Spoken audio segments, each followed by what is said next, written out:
Ito additional mga idol for power supply ng aircon, no? Additional to siya, wala to sa plano.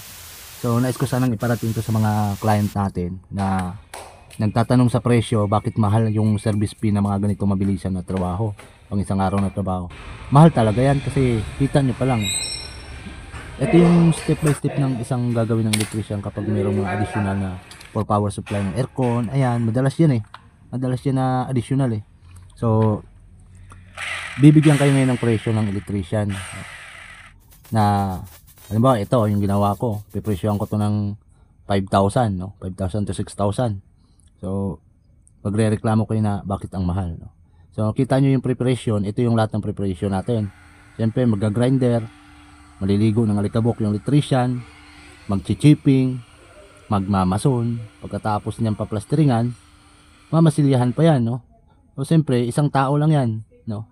Halimbawa ilagay natin sa ilang tao yung ilalagay nyo dyan, electrician, mason, tapos pintor, tatlong tao yan, no? Tatlong tao. Tapos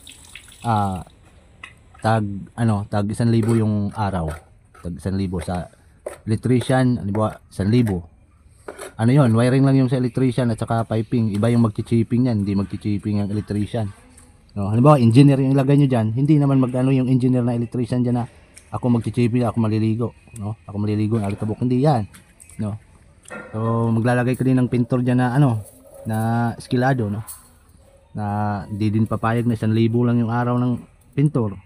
Yung mason, depende sa mason kung hihingi ng 1,000 or 500. So huwag nyo nang baratin kapag electrician na ganyan, makita nyo halos sa kanya lahat ng trabaho. Marami kasing katumbas yung ano niya eh, yung skill niya na ganitong dala. So hindi biro, no?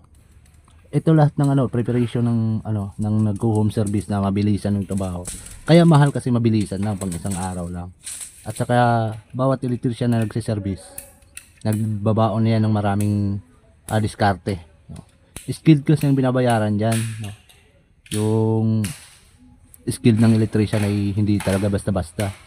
Kasi ayan, magpa-plastering pa yan eh. Magpa-plastering.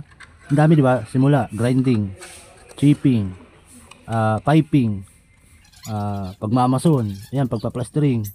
Tapos pagwa-wiring, tapping for power supply ng panel board. Tapos ayan, pagkatapos ng plastering kinabukasan, pwede pa yung balikan ng electrician, masilyahan niya ng boral or film coat. Tapos pagtuyo, pipinturahan na naman ng electrician yan, di ba? So sobrang daming ano, daming gagawin ng electrician yung mga ganyan na trabaho. Kaya kapag pinresyohan kayo ng electrician mga ganyang bagay, ganyan na trabaho, eh wag na kayo magreklamo kasi kita nyo naman, no? Yung preparation pa lang talagang malupit. So yon, hanggang dito lang mga boss, mga idol. Natapos din natin, bukas ulit.